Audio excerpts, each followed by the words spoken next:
Bond. Bond. Bond. Bond. Name's Bond. James Bond. It doesn't get more iconic than that. I mean, for nearly 60 years, you've barely been able to make a spy film without it being compared to Bond, even if Bond later copied that film, and no other spy franchises have been nearly as successful. Tamara Dobson, the Soul Sisters' answer to James Bond. This dude has defined spy cinema. So the question is... Who are you? Who? Yeah.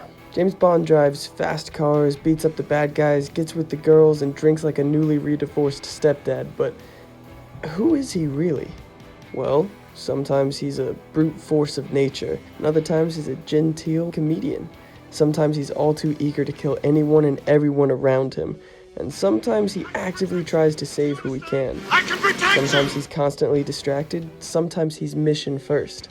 Sometimes he's defined by his duty to Queen and country, and sometimes he just wants to retire. Bond is... well, it depends on which Bond we're talking about, because each Bond is their own character, really. Because Bond isn't a character. Bond is a formula. Bond is the martinis, girls, and guns. That's why so many spy movies get contextualized against Bond despite having entirely disparate characters, and why so many feel like knockoffs of the series.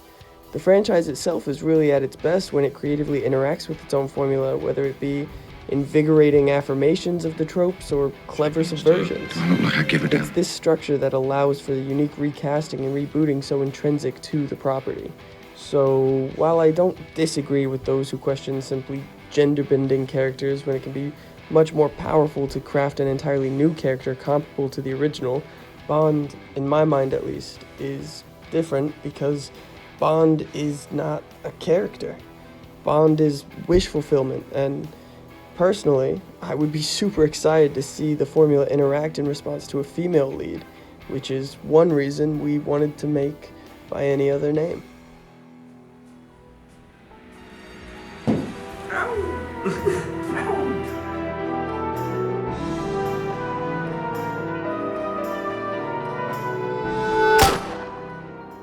Making a short film is similar to doing a jigsaw puzzle, except the pieces aren't perfectly cut, so they don't always exactly fit together. Oh, and someone keeps taking pieces when you're not looking, and some of the pieces might be from a different puzzle, and you don't have a final picture to reference, and everything's on fire. But really, that's half the fun of it, finding how to work all the pieces together to make a cohesive story. I'm always surprised just how much you can build with so little just by using a bit of creativity and a lot of pre-planning. In fact, this whole film only cost us about $60. Sure, we may not have had a fancy hotel to shoot in, but we had access to a nice event room in Nate's dorm building, a neat little narrow staircase at a library, a cool-looking lobby that could pass for part of an office, and another library that could work for the other side. In fact, nearly every location in the film is actually comprised of a combination of locations around the UGA campus. We open the film near a construction site for a new parking deck on North Campus with Nate running this way, then over here, then here, and then turn the corner all the way over to Pound Hall on the Health Sciences campus before barging through the door from the Psych building over here. But with some careful forethought and editing, hopefully it just feels like a fluid run. You can really get away with a lot as long as each shot looks consistent and convincing enough to get us from Jamaica to England to a French villa and finally to Italy, all without ever leaving Athens, Georgia. The same goes for costumes and props. If you can't film with a prop gun on campus, use the slide from a broken airsoft pistol, or just a piece of cardboard with a printed picture of a Walther. Metal shackles and rings, spray painted strips of plastic with a little bit of Sharpie and reversing. You want C4? Just grab some cardboard, brown paper bags, spare wire, and the spools of doggy bags. But the most common use of this kind of piecing together for us comes in the actual shoot, allowing us to connect shots filmed months apart to address scheduling issues, hide obstacles at the location, and even pull off certain effects. A number of the shots in the final film are actually just me standing in for actors who weren't available for one reason or another. Obviously, our Bond v. Bond effect was really just a matter of shooting everything to hide Alex's face. No VFX required outside of this shot here that sets it up. But on our second shoot day with Alex and Nate, which we had to shoot a couple months after the fight with Nate and Abby, the only days we could get everyone together also so happened to be during Rush Week, which meant sorority girls. Lots of sorority girls. We tried to push the shoot one night in hopes it wouldn't be so crowded, and there were definitely fewer groups visiting the next night, but we couldn't wait anymore for a completely free night, so we just stayed out of their way and shot around them, fitting in shots we couldn't get around in between groups coming through.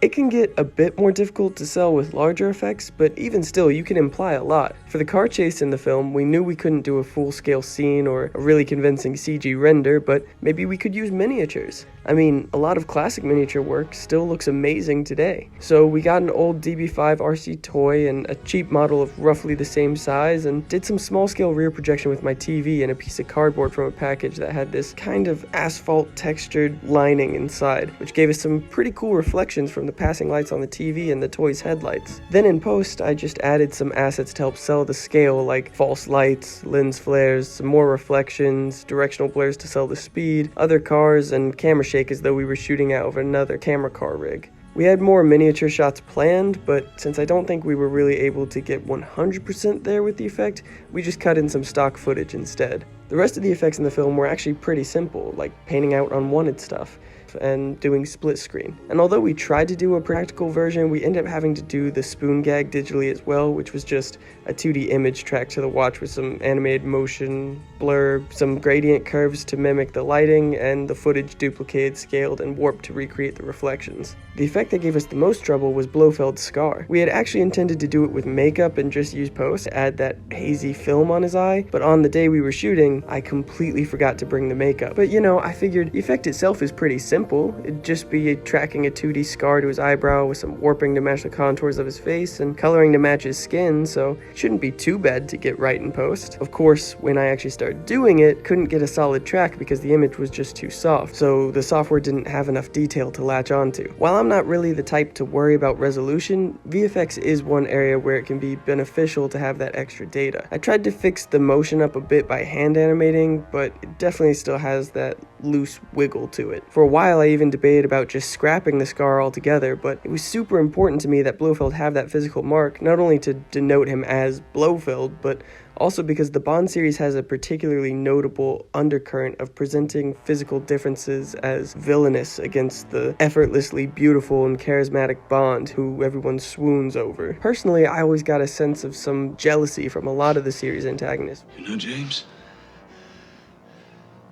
I was always better. Which inspired the idea of mirroring our heroes longing to be Bond but feeling unable due to their gender, with a Blofeld who also holds a discreet envy and desire to be Bond but feels he can't due to his physical appearance. In fact, one of my biggest regrets with this scene is not putting the mirrors in the room to better use by having Blofeld admire his new appearance as Bond. Otherwise, most everything was simply a matter of rotoscoping, which can be somewhat tedious at times but is easy. Even the title sequence was really just me cobbling together a whole bunch of stock assets and some footage I shot of Abby. For stuff like this, I like to come up with an outline, then search for assets to pull it off, and then let what I find, or don't, inform my next outline until I have a good idea of what will work best. For as basic as it is, this was an incredibly important and tricky piece because it had to establish the main thematic elements, introduce Abby's character and the framing device, and also feel like an official Bond title sequence in order for the rest of the film to even work. Similarly, everything would live or die on the music. If it didn't work to tell the story, carry the energy and emotion of the original, and sound like a Bond song, the whole movie falls apart. Knowing that, I tried to get musical partners on board as early in pre-production as I could, but I did have a bit of difficulty finding someone to do it, in part perhaps because the format of the film is abnormal. I used Michael Jackson's music videos as a reference to try and explain how we would be shifting from a traditional short film to a musical style throughout, but even that isn't a one-to-one comparison. Fortunately, I found the Music Composition Club here at UGA, which connected me with Ryan and Drake, who were able to come on board early into production. The music is actually what took the longest. We did a lot of research into what comprises that definitive Bond sound, as well as analyzing Scouting for Girls' original song. Then, during filming, I sent Ryan and Drake rough cuts of what we had, filling in unshot scenes with storyboards and descriptions. I timed these with the original song underneath and subtitles to match and illustrate where certain lines needed to play. In other sections, I would just write a general description of the mood I was looking for, like mysterious instrumental. The goal was to give them the freedom to still play around, and then we would discuss everything we had in online meetings we had every couple of weeks or so. In hindsight, I may have been a little too laissez-faire without giving enough direction. I know that those communication errors must have been super frustrating for them too, so that's something I'll definitely be working on going forward. But after nearly a year to the day of scoring, we finally had something that I think works pretty well. It was during that year-long process that I was also doing the VFX, color grade, editing, and sound design. I was quick to get rough passes of the sound design to the composers as well, so that it could be incorporated into the overall soundscape with the music without distracting from or hindering the rhythm and tone. And again, it was just a process of building a collage of original sounds and free sound library effects. And sound is an area that I feel is often neglected by a lot of amateur filmmakers like us. It can add so much apparent production value, atmosphere, and rhythm for little to no cost. Nowadays, you don't even need any really fancy technology to get some good recordings. Just a quiet space that's similar to where you shot your footage. All of our dialogue was recorded on my iPhone 8 as ADR and dubbed back in, and it still works. The name's Bond. James Bond. So yeah, for as big a project as it was for us, and as big as it hopefully feels, really it's just a scrambled mess of very strained creative puzzling. So maybe next time you think you can't accomplish that ambitious idea of yours, you don't actually need to call it quits. Just find what pieces you can jam together close enough to kinda make the picture you wanted. Or rob a bank.